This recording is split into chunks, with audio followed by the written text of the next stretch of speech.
మరికొద్ది గంటల్లో సింహరాశి జాతకులు చాలా దారుణం జరగబోతుంది. వీరి బాధ చూసి వణికిపోతారు. బంధాలకు, అనుబంధాలకు విలువనివ్వడం వీరికి మొట్టమొదటి నుండి అలవాటే. వీరు ఒక్కసారి అయిన వాళ్ళు అనుకుంటే వారి కష్టంలో అడ్డు నిలుస్తారు. వీరిని దాటి ఆ కష్టం వారి వద్దకు వెళ్ళాలి అనేంత ప్రేమ పెంచుకుంటారు. మరికొద్ది గంటల్లో వీరికి బాగా దగ్గరైన వారు, మీ బంధువులు కావచ్చు, స్నేహితులు కావచ్చు, ఎంతో ప్రియమైన వారు, వారి బాధను చూసి మీరు ఎంతో చలించిపోతారు. కష్టం ఏ రూపంలో అయినా కబళించేస్తోంది. వారి ద్వారా ఒక చేదు వార్త కూడా మీరు వింటారు. వారి యొక్క కష్టాన్ని తప్పించడానికి మీరు సాయశక్తులా యత్నిస్తారు. మీ ద్వారా అయ్యింది మీరు చెయ్యండి. మిగతాది భగవంతునిపై భారం వేయండి.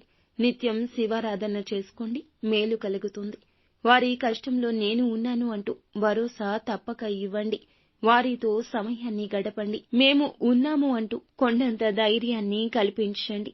అంతా మంచే జరుగుతుంది. ఇంకా ఇతరత్రా ఎటువంటి సందేహాలు, సమస్యలు ఉన్నా ఒక్కసారి గురువుగారిని సంప్రదించండి.